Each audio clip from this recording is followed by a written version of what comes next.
Hello viewers, कैसे हो आप सभी। मैं हूं आपका मिस्टर एक्सप्लेनर वी। और आज मैं लेकर आया हूं एक नया और रूह कंपा देने वाला हॉरर एपिसोड। सोचो ज़रा, एक ऐसा महल जहां रात होते ही दीवारों के पीछे से चीखें सुनाई देती हैं, जहां राजा के अपने बच्चे एक के बाद एक रहस्यमयी तरीके से मौत के मुंह में समाते जा रहे हैं।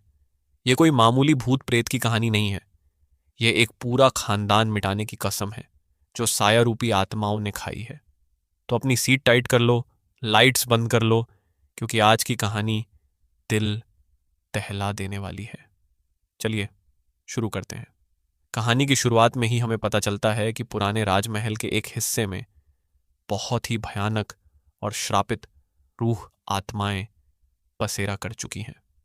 इनका खौफ इतना गहरा है कि महल के हर इंसान का दिल दहल जाता है जब भी रात ढलती है।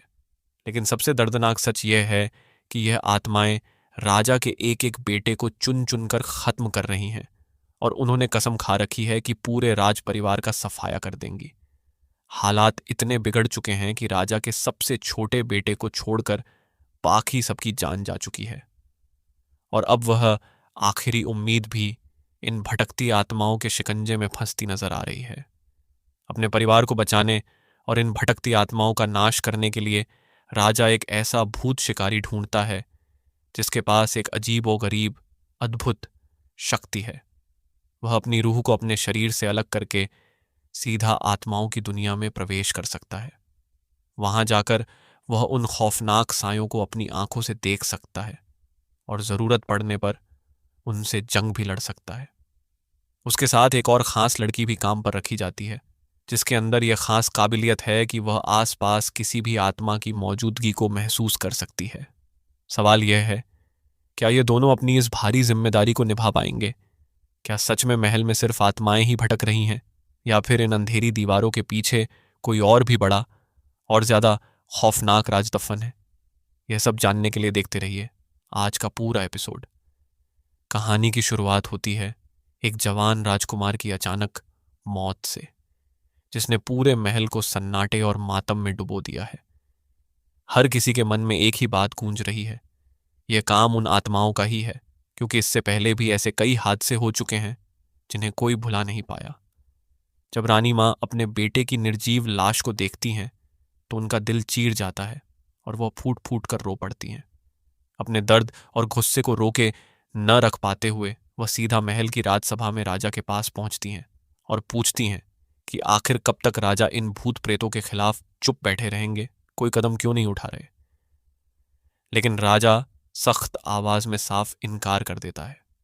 उसका मानना है कि यह सब भूत प्रेत सिर्फ एक ढोंग है, कुछ भी असली नहीं।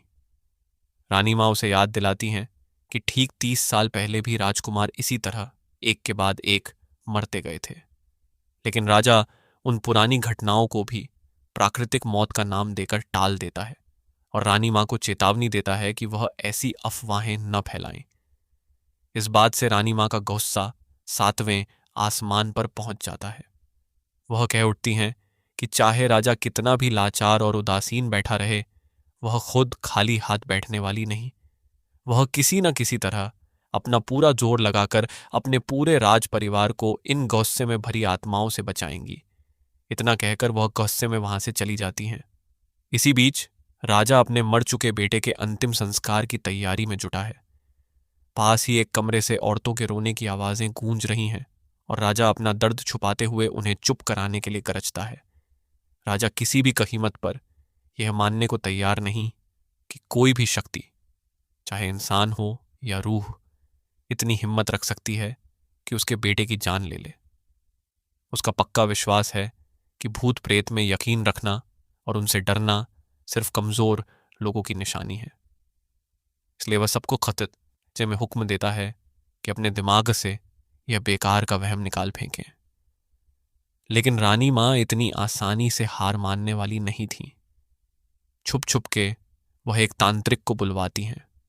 वह तांत्रिक देखने में काफी जवान था और उसकी हरकतें देखकर रानी माँ के मन में शक पैदा हो जाता है कि यह सच में इतना काबिल है भी या सिर्फ दिखावा कर रहा है। लेकिन वहां मौजूद एक आदमी उन्हें यकीन दिलाता है कि यह तांत्रिक पूरे इलाके में सबसे ज्यादा माहिर है। तांत्रिक महल के चारों तरफ एक पवित्र धागा बांधता है और मंत्रों का जाप शुरू कर देता है।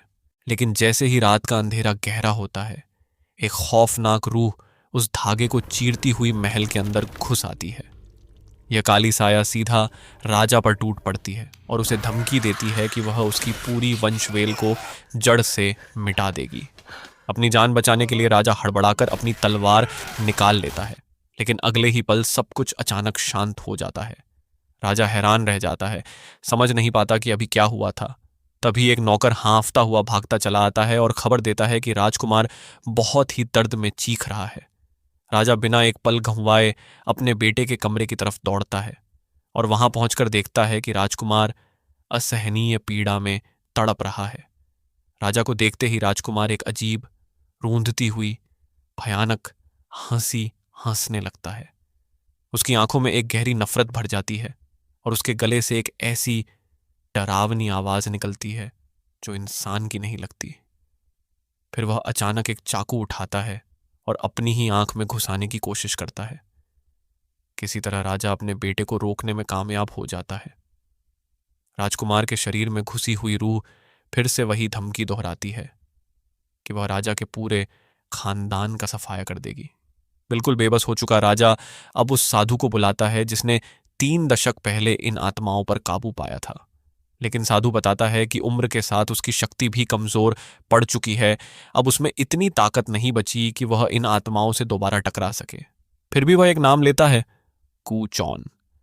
साधु बताता है कि गूचौन की मां खुद एक तांत्रिक थी, लेकिन उसकी गर्भावस्था ने देवी देवताओं को कुछ ऐसा नाराज कर दिया था कि उसने खुद को अपने बच्चे समेत पानी में डुबोकर जान दे दी। उस भयानक हादसे में मां की तो मौत हो गई, लेकिन गूचौन किसी तरह बच निकला। करीब 15 मिनट तक पानी के अंदर डूबा रहने के बाद भी गूचौन जिंदगी और मौत की उस भयानक जंग को जीतकर बाहर आया। उस दिन के बाद से उसके अंदर एक रहस्यमयी अदृश्य शक्ति आ गई। अब वह उन आत्माओं को देख सकता है जिन्हें आम इंसान कभी देख भी नहीं पाते। राजा जब गूचौन को तुरंत बुलाने का हुक्म देता है तो एक भिक्षु उसे लेने निकल पड़ता है। सुबह हो चुकी होती है, लेकिन गूचौन अभी भी गहरी नींद में होता है। भिक्षु जब उसे इस नए काम के बारे में बताता है तो गूचौन कोई दिलचस्पी नहीं दिखाता। फिर भी भिक्षु उसे जबरदस्ती राजा के सामने ले जाता है। राजा गौर से गूचौन को देखता है, जो अभी अभी नींद से जागा है, और पूछता है, तुम्हारी तबीयत ठीक नहीं लग रही क्या? कुछ परेशान लग रहे हो? गूचौन सख्त और बेसब्रे लहजे में जवाब देता है, मेरी तबीयत की फिक्र छोड़ो, तुम्हें क्या परेशानी है, सीधे सीधे बता दो। यह सुनते ही राजा चौंक जाता है। किसी की इतनी हिम्मत कैसे हो सकती है? साधु तुरंत गूचौन की इस बेशर्म सी बात के लिए माफी मांगता है और फिर राजा को समझाता है कि राजकुमार एक बहुत ही खौफनाक रूह के शिकंजे में है और धीरे धीरे दम तोड़ रहा है। इसलिए गूचौन को यहां उसकी जान बचाने के लिए बुलाया गया है। गूचौन साफ साफ कह देता है कि कोई भी रूह बिना वजह किसी इंसान के पीछे नहीं पड़ती। तुमने उनके साथ जरूर कुछ बुरा किया होगा, वह कहता है, और अब वह बदला लेने आई है। इतना कहकर गूचौन मदद करने से साफ इनकार कर देता है। जैसे ही वह पीठ फेरकर जाने लगता है, राजा उसकी काबिलियत पर सवाल उठा देता है।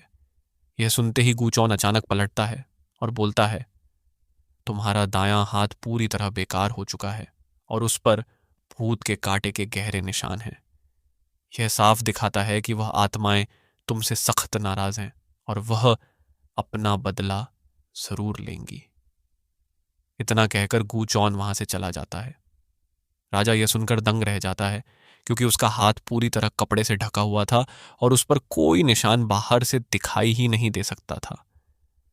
अब राजा को यकीन हो जाता है कि सिर्फ यही लड़का उसका यह मुश्किल काम कर सकता है। इसीलिए रात होते ही राजा अपने आदमियों को चुपके से गूचौन को पकड़कर लाने के लिए भेज देता है। गूचौन को महल के अंदर एक तालाब के पास लाया जाता है, जहां राजा पहले से ही मौजूद होता है।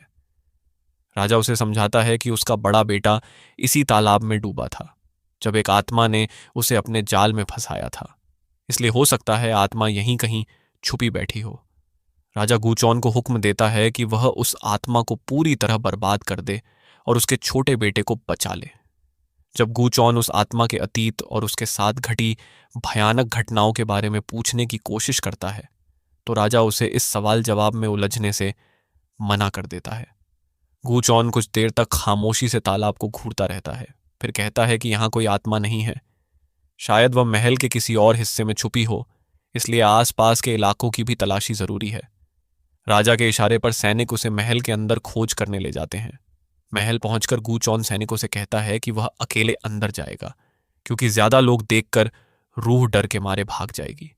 सैनिक उसकी बात मान लेते हैं और उसकी हथकड़ियां खोल देते हैं। लेकिन असल में यह गूचौन का भाग निकलने का एक चालाक तरीका था। वह पीछे वाली दीवार से निकलने की कोशिश करता है, लेकिन सैनिकों को पहले से ही शक था। नतीजा यह होता है कि गूचौन फिर से सैनिकों के हाथों पकड़ा जाता है। इस बार राजा उसे आखिरी चेतावनी देता है, अगर दोबारा भागने की कोशिश की तो हाथ काट दूंगा। वह यह भी चेतावनी देता है कि अगर महल में किसी को भी शक हुआ कि गूचौन यहां भूत प्रेत पकड़ने आया है तो उसकी जुबान काट ली जाएगी, और अगर वह राजकुमार की जान बचाने में नाकाम रहा तो उसका सर धड़ से अलग कर दिया जाएगा।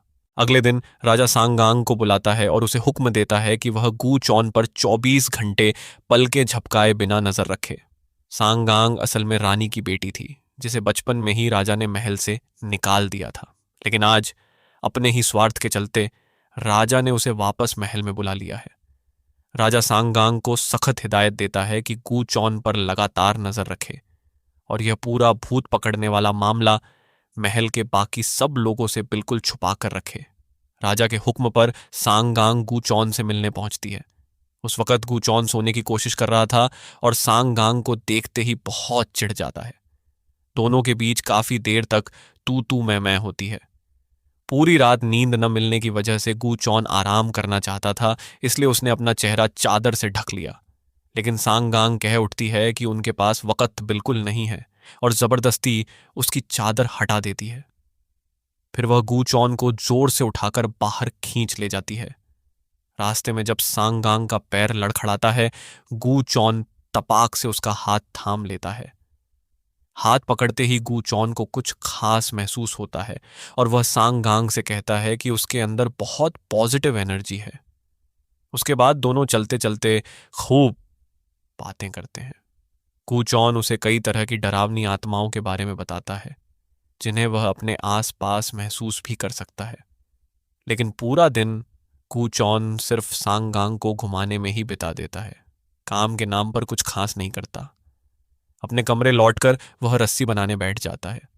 सांगांग बार बार उसे तंग करती रहती है, इसलिए उससे पीछा छुड़ाने के लिए गूचौन उसे एक पेड़ की टहनियां तोड़ने भेज देता है।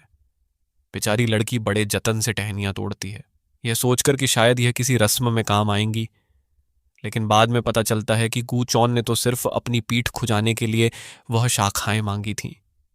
यह सुनकर सांगांग का गुस्सा 7वें आसमान पर पहुंच जाता है। जैसे जैसे रात गहरी होती गई, छोटे राजकुमार का दर्द और अजाब और बढ़ता गया। उसकी दिल दहला देने वाली चीखें पूरे महल को सन्नाटे और खौफ में डुबो देती हैं। रानी मां अपने जादूगर को लेकर आती हैं, लेकिन उनकी कोई भी जादुई दवाई राजकुमार पर कुछ असर नहीं कर पाती। सांगांग भागती हुई सोए हुए गूचौन को जगाने पहुंचती है और उसे बताती है कि राजकुमार की हालत बहुत ही नाजुक हो चुकी है, अब फौरन कुछ करना होगा। गूचौन तुरंत उठ खड़ा होता है। वह वही टहनी, एक चाकू और एक रस्सी उठाकर निकल पड़ता है। वह सीधा उसी पुराने तालाब तक पहुंचता है। रस्सी का एक सिरा एक पेड़ से बांधता है और दूसरा सिरा अपने गले में डाल लेता है। फिर वह चाकू से अपना हाथ काटता है, खून निकालता है और उस खून को टहनी पर मल देता है। वह सांगांग को बताता है कि इसी खून लगी टहनी की मदद से वह आत्माओं को दूसरी दुनिया भेज सकेगा। वह सांगांग को समझाता है कि अब वह पानी में डूबने वाला है, सिर्फ खुद को पूरी तरह डुबाने के बाद ही वह आत्मा लोक में प्रवेश कर पाएगा। इसलिए सांगांग यह गलती बिल्कुल न करे कि वह उसे मरा समझकर बाहर खींच ले। उसे डर था कि आसपास मौजूद आत्माएं उनकी बातें सुन रही होंगी, इसलिए गूचौन ने सांगांग के कान में धीरे से कुछ जरूरी बातें बताईं।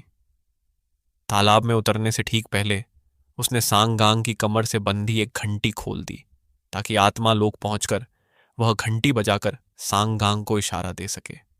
गू चौन ने सांगांग से कहा कि वह महल के अंदर राजकुमार के पास वापस चली जाए और खुद तालाब के गहरे पानी में छलांग लगा दी।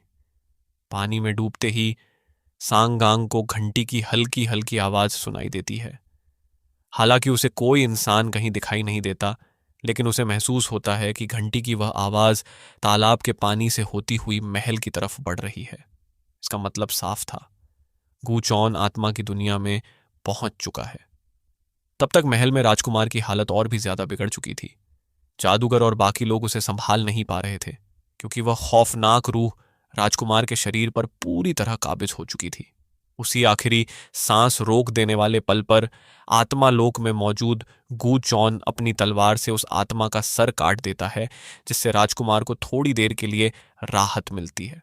लेकिन वह आत्मा इतनी ताकतवर थी कि वह तुरंत दोबारा जिंदा हो जाती है। उसी वक्त सांगांग वहां पहुंच जाती है। वह कमरे के बाहर खड़ी होकर शीशे के दरवाजे से राजकुमार को देख सकती थी।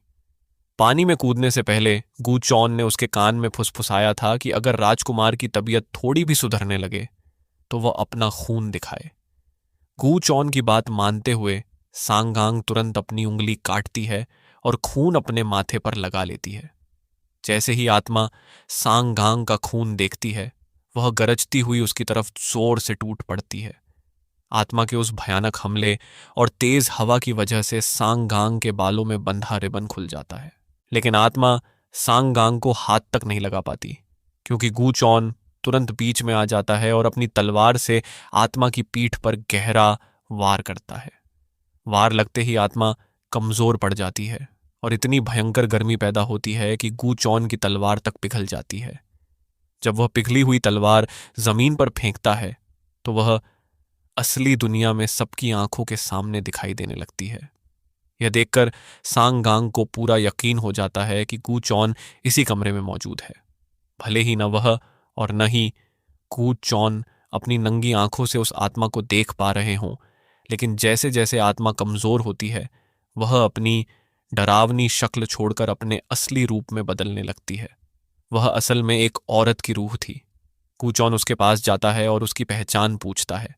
वह उससे सवाल करता है कि आखिर ऐसी कौन सी घटना हुई थी जिसने उसे इतना भाग्यहीन बना दिया और राज परिवार को पूरी तरह तबाह करने की उसकी क्या वजह है। लेकिन आत्मा गू चौन के किसी भी सवाल का जवाब नहीं देती। वह दोबारा अपनी डरावनी शक्ल में आती है और उस पर जानलेवा हमला कर देती है। बेबस गू चौन को अपनी जान बचाते हुए लड़ना पड़ता है। भले ही उस दुनिया की यह जंग आंखों को दिखाई न दे, लेकिन पूरे महल में उसकी भयावह गूंज महसूस की जा रही थी। खिड़कियां, दरवाजे और कमरे की हर चीज खुद ब खुद हिलने और टूटने लगती है। यह सब देखकर सांगांग को एहसास हो जाता है कि खतरा अभी खत्म नहीं हुआ है। वह आत्मा बहुत ही ताकतवर थी और गू चौन उसके सामने टिक नहीं पाता। इसलिए अपनी जान बचाते हुए वह भागकर एक कमरे में छुप जाता है, लेकिन आत्मा उसे ढूंढ ही लेती है। तब गू चौन उसके सामने एक प्रस्ताव रखता है। वह अपने शरीर की 50% पॉजिटिव एनर्जी उसे दे देगा। इसके बदले में आत्मा को उसकी मदद करनी होगी। इस प्रस्ताव के बाद आत्मा कुछ देर के लिए दिखाई देती है और वह अकेली नहीं थी। शायद वह एक नवजात बच्चे की रूह थी जो उसके साथ थी। लेकिन वह भूत पिशाच गू चौन की पेशकश को ठुकराकर दोबारा उस पर हमला कर देता है। लड़ाई के बीच गू चौन उसके आगे हाथ जोड़कर विनती करता है कि कम से कम अपनी असली पहचान ही बता दे, ताकि वह उसे शांति से दूसरी दुनिया भेज सके। लेकिन वह आत्मा जाने को बिल्कुल भी तैयार नहीं है। उसका दिमाग सिर्फ राज परिवार से अपना खौफनाक बदला लेने की सोच में अटका हुआ है। इसलिए वह गू चौन की पेशकश को पूरी तरह ठुकरा देती है और दोबारा उस पर टूट पड़ती है। गू चौन की पूरी एनर्जी अब लगभग खत्म हो चुकी थी। अगर वह थोड़ी देर और लड़ता तो हमेशा के लिए उस रहस्यमयी आत्मा लोक में ही फंस जाता। लेकिन तभी सांगांग अपनी समझदारी काम में लाती है। वह तुरंत तालाब की तरफ भागती है और गू चौन से बंधी हुई रस्सी को पूरी ताकत से खींचती है, जिससे वह पानी से बाहर निकल आता है। जैसे ही गू चौन का शरीर खिंचता है, उसकी रूह तड़पते हुए वापस अपने शरीर में लौट आती है। इस तरह वह उस भयानक आत्मा की पकड़ से बच जाता है और सांगांग उसकी जान बचा लेती है। पहले जिस सांगांग को गू चौन की काबिलियत पर शक था, अब उसे अपने उस शक पर बहुत ही ज्यादा पछतावा हो रहा है। तो दोस्तों, यह थी आज की खौफनाक कहानी का पहला अध्याय, जहां एक रूह अपनी पहचान छुपाए रखकर पूरे राज परिवार से बदला लेने पर उतारू है, और एक ऐसा लड़का जो मौत को हराकर लौट आया अब उसकी सबसे बड़ी रुकावट बन चुका है। लेकिन सवाल अभी भी वहीं खड़ा है, क्या सच में वह रहस्यमयी आत्मा सिर्फ एक दुखी रूह है, या उसके पीछे कोई और भी बड़ा और भी ज्यादा खौफनाक राज छुपा है जो पूरे राजमहल की नींव हिला सकता है। अब देखते हैं अगले एपिसोड में कि क्या यह रहस्यमयी चीजें यहीं बंद हो जाती हैं, या इससे भी ज्यादा खौफनाक सच अभी बाकी है जो आपकी रातों की नींद उड़ा देगा। अगर आपको यह एपिसोड पसंद आया हो तो वीडियो को लाइक ज़रूर करें, चैनल को सब्सक्राइब करना न भूलें और बेल आइकन दबाना मत भूलना, ताकि अगला खौफनाक एपिसोड आने पर आपको सबसे पहले नोटिफिकेशन मिले। मिलते हैं अगली कहानी में। तब तक के लिए मैं हूं आपका मिस्टर एक्सप्लेनर वी। अपना ख्याल रखना।